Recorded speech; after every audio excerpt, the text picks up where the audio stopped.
Malaking good news to. Mga congressman nagsalita na. Umatras sa impeachment. VP Sara, take over na.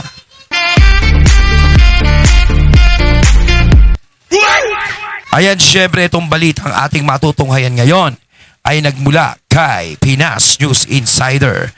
At ito po ang inyong lingkod na si BT na magbibigay ng reaksyon at komento dito sa video na ating matutunghayan ngayon. At huwag na natin pagtagalin at sabay-sabay na nating panoorin ang laman ng video na hatid sa atin ni Pinas News Insider at bibigyan natin ng reaksyon ang balitang ito. Pasok! Ito ang balita ngayon. Trending at pinag-uusapan ngayon sa mundo ng social media. Ang di umano'y balitang matapos na bulabog ang mga kabulastugan at tila nabasag ang script umano ng mga ilang buayang kongresista ng House Justice Committee na pinangungunahan ni Gervil Luistro laban kay Vice President Sara Duterte ay tila umiiba na ang ihip ng hangin dahil ilang mga mambabatas sa Kongreso tila bumabaliktad na at umaatras na umano sa impeachment trial laban kay Vice President Sara Duterte Carpio at galawan ng palasyo at ombudsman laban sa mga kongresista na babaliktad di umano na booking na sa publiko. Pero bago ang lahat, kung bago ka pa lamang sa aming channel, please huwag kalimutang mag-like, subscribe at i-click ang notification. Kaya mga katunay na sa tingin nyo, totoo kaya o malaki kaya ang pag-asa na bumaliktad yung mga nasa kamera, no? Sa impeachment ni VP Sara. Alam naman natin ang kamera isa yan sa mga takam na ma-impeach si VP Sara. Although may mga iba din diyan na hindi kumukontra kay VP. Sumusuporta kay VP. Pero syempre mas lamang pa rin yung mga alagad ni Pumalear dyan. Bell para mas maging updated ka pa lalo sa lahat pa ng bagong video na i-upload namin. At ito na nga mga kababayan, ayon pa sa kumpirmadong balita at official post ni Attorney Trixie Cruz Angeles, under pressure. Itong news report ng One News at Philippine Star ay nagpaalala sa amin ng mga narinig namin last week sa may Quezon City. May mga bulong-bulungan sa pasilyo ng batasan na tila nagkakaaberya sa numero para sa impeachment laban sa VP. Umuugong din ang mga balita mula sa Agham Road na nanganganib umanong hindi makuha ang 106 votes para sa impeachment case ng Vice Presidente. Dahil dito, nagpapakilos na di umano ng matinding pressure sa mga kongresista upang bumoto ng pabor sa impeachment. Layunin umano nitong paigtingin ang pagkasira sa reputasyon ng Vice Presidente sa mata ng publiko. Ang mga dagdag na bulong na ito paano naman kikilos yan kung walang padulas? Ang isang sasakyan, hindi tatakbo yan kung walang gasolina. Kasi nung una kung tutuusin, kaya yung impeachment ni VP Sara noon malakas. Yung unang tirada nila nung nakaraan. Syempre, merong matinding gasolina yun. May padulas yun. Kaso nga lang syempre, diba? Ngayon, hindi na sila makaporma about just sa padulas na yan. Dahil once na naglabas ng mga ganyan-ganyan, mabubulilyaso at sigurado mai-issue. Syempre, kailangan nga nilang umiwas sa issue Diba? Kailangan nilang umiwas sa issue kasi meron silang ini-issue. Diba? Ini-issue nila si VP Sara. Tapos sila i-issuean din. Issuehan na lang. Ito, di umano ay personal na hiling ni Ma'am Shi. Sila na di umano ang bahala sa MSM at social media. Basta siguruhin lang na ma-impeach si VP sa mababang kapulungan at bahala na si Batman sa mangyayari sa Senado. Kung iisipin mo talaga, ito ay isang malinaw na bahagi ng kampanyang sirain ang pamilyang Duterte gamit ang mga kadudadudang ebidensya gaya ng mga dokumento ni Trillanes na makailang beses nang na-debunk at testimonya ng isang nakakulong na inaakusahang kidnapper na si Ramil Madriaga. Kung tutusin ngayon, kung gusto mong magkapera, napakadali. Diba? Gaya nung napanood ko, dyan nakita ko sa social media, nakita ko lang sa social media sa Facebook. Yung raw, parang Sir Jack, di ba? Si Sir Jack. Yung syempre, isa sa mga idol natin yan, si Sir Jack eh. Nakakatuwa yan eh. Na sinabi niya raw na binabayaran siya dati ng 150,000. No? 150,000 basta isang buwan niya lang namumurahin si Sara Duterte.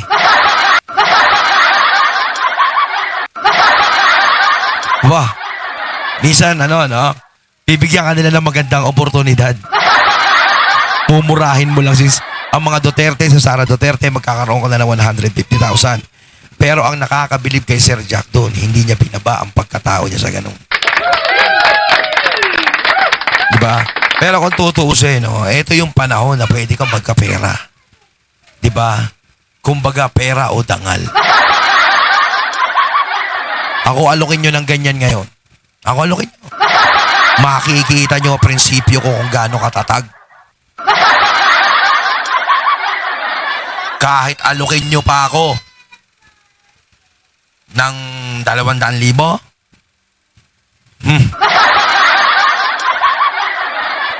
pwede ba PM na lang? Joke.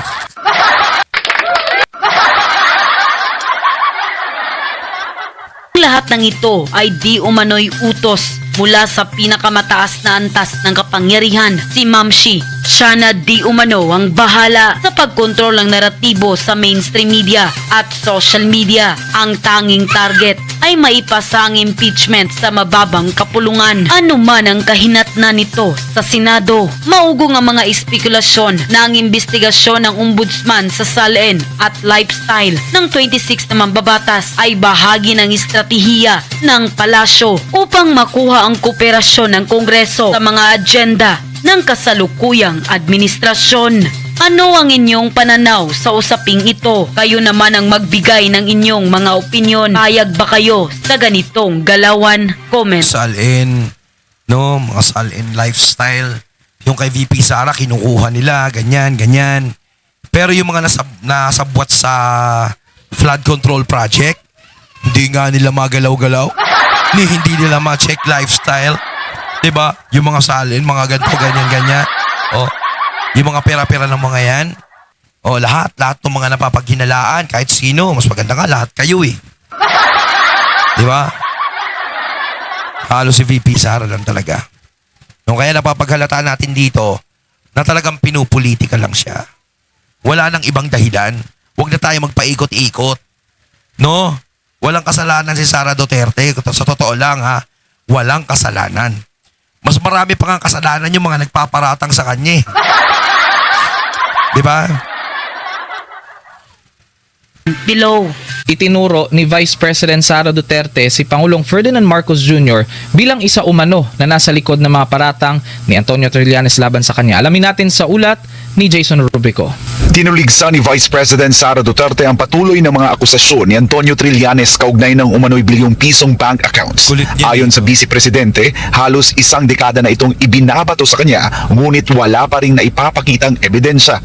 Sa kanyang payag, sinabi ni VP Sara na may makinarya umano sa likod ng mga paratang.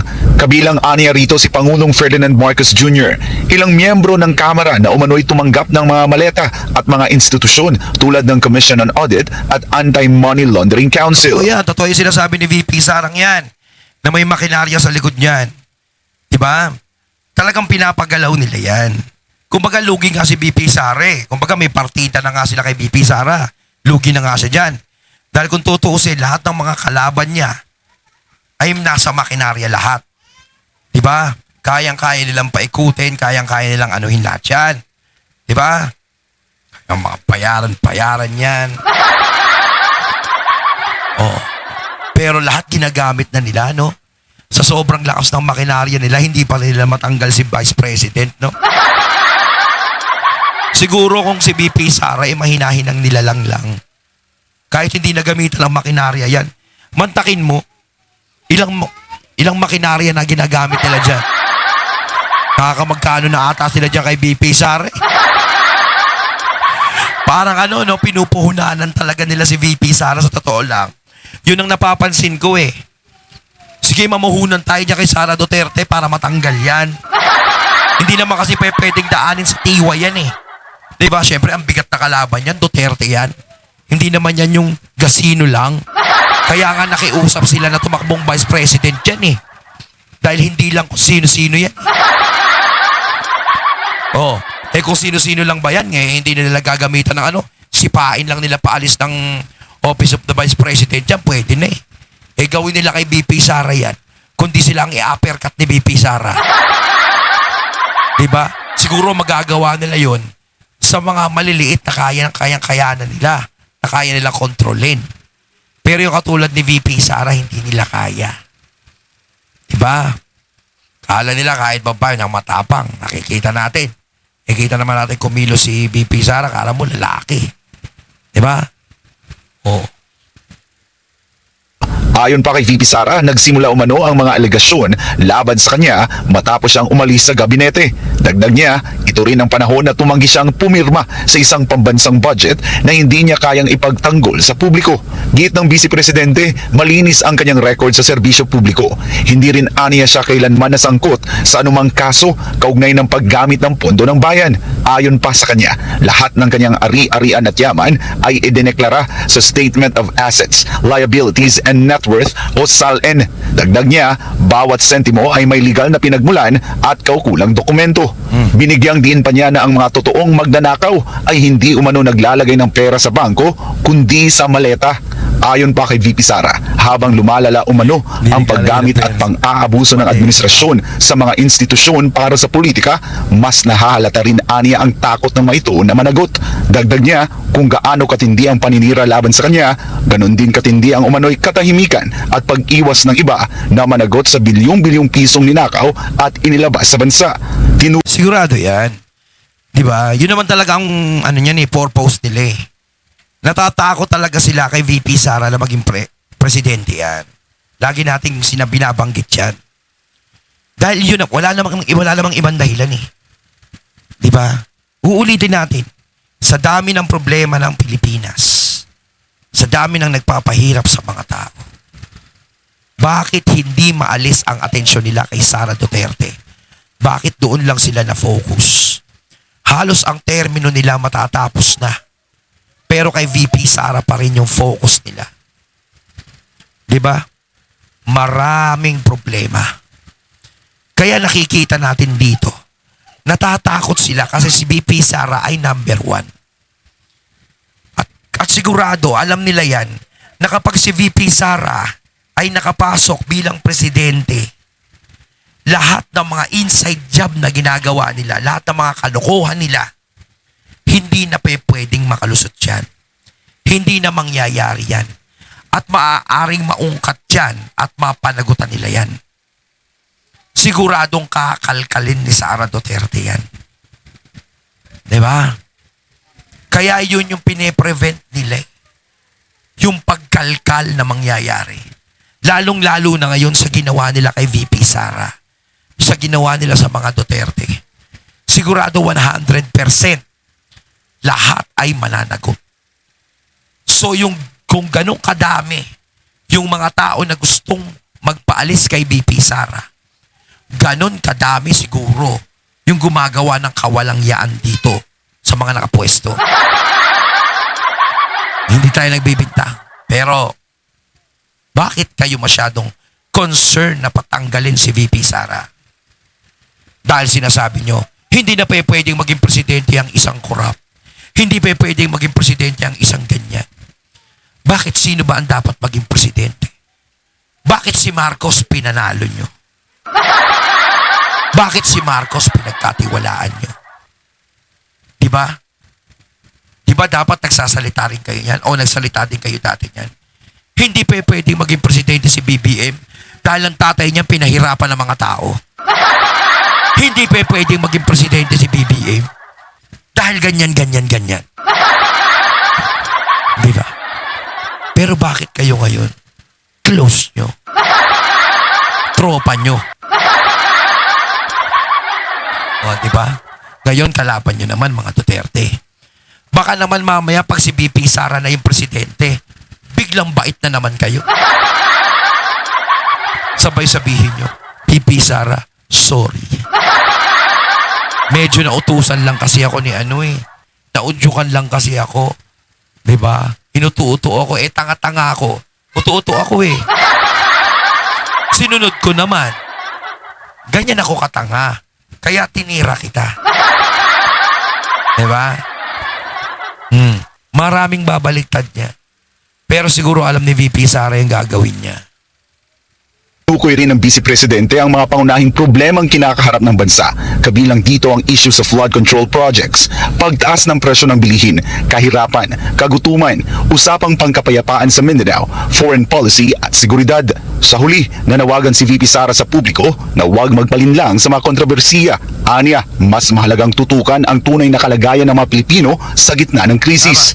Samantala sa press conference nitong Huwebes, iginiit ng defense team ni VP Sara na hindi na dapat pang busisiin ng House Committee on Justice ang kanyang salin nung siya ay mayor at vice mayor pa ng Davao City. Ano ba ang purpose ng impeachment? Di ba ang basis ng impeachment is meron tayong impeachable offenses. Ang impeachable offenses ay offenses, again, committed while the impeachable officer is in office as an impeachable officer. So, ibig sabihin nun, dun lang sa time na vice-presidente siya. Iginit din ng depensa na walang hindi pagtutugma sa pagitan ng mga Tama deklarasyon. yun. Hindi pwede yung mga panahon na dati idadamay nila. Kumbaga yung panahon na vice president siya. Di ba? Kasi kumbaga, bakit pati yung nakaraan mo ungkatin nila? Siguro pag inungkat mo yung mga nakaraan ng mga gusto magpa-impeach kay VP Sara, mas mabaho pa. Sa salin at sa mga ulat ng Anti-Money Laundering Council. Para po sa amin, actually, wala naman pong hindi nagtutugma. Perhaps it's just the way that things were presented. We believe that pagdating ng panahon, kung talagang ito matransmit sa impeachment court, we are confident that we will be able to show na walang katotohanan yung hindi nagtutugma, no? Yung mga pinakita kahapon dun sa mismong salin. Dagdag pa nito na hindi agad nangangahulugang may illegal na aktibidad na kapag merong suspicious transaction. Kasunod ito ng inilabas na suspicious transaction reports ng AMLAC kaugnay sa bise at sa kanyang asawang si Attorney Mans Carpio. Binigyang diin pa ng defense team na walang jurisdiksyon ang House Committee on Justice upang magsagawa ng isang mini trial at ang tamang forum para rito ay ang Senado. Mini trial tapos yung mga pagmumukha ng mga yan ang haharap. Dapat ano na yan wala nang trial dyan. Sa Senado naman talaga yan Kasi nasa Senado talaga ang huling bola niyan. Kahit na ma-impeach sa kanila si VP Sara pero sa Senado hindi pa. Wala pa rin yun. Bilang impeachment court, yan ay kasunod ng naging komento ni Representative Benny Abante na ani ay ang pagdinig ng komite ay ang pagkakataon na tamang forum para sagutin ni VP Sara ang mga alegasyon. While I respect the opinion of Representative Abante, I think he also knows, I'm certain that he is aware na ang tamang venue o ang tamang panahon para mag-conduct ng trial o para sagutin at magbigay kami ng ebidensya ang Vice Presidente ay hindi sa Committee on Justice. Kailangan lang natin basahin ang konstitusyon. Sino ba ang impeachment court? Ito ba ang Committee on Justice? Hindi. Ito ba ang House of Representatives? Hindi rin. So sino? According to the Constitution, ang impeachment court, if that even will be constituted, ay ang Senado. Yun. Sa huli, tiniyak ng kampo ng bise na handa silang humarap sa impeachment trial at ipakita sa publiko na walang katiwalian si VP Sara. Well, the defense team is not here to lose, hindi ba? So, binuo kami, we only have one target. It's not just to win, but actually to show the general public and the people of the Philippines na walang katiwalian, na walang katotohanan sa mga ikangay katiwalian na binabato sa ating Vice Presidente. To show the Filipino people na hindi korap ang ating Vice Presidente at walang katiwaliang ginawa ang ating Vice Presidente sa kanyang termino. Ayun, natating natungayan ng video na nagmula kay Pinas News Insider. At syempre natungayan natin yung mga attorney ni VP Sara, no? Kayo mga katunay, ano masasabi nyo tungkol dito? Comment lang po kayo sa comment box. So once again, I'm BT and I'm out. Peace.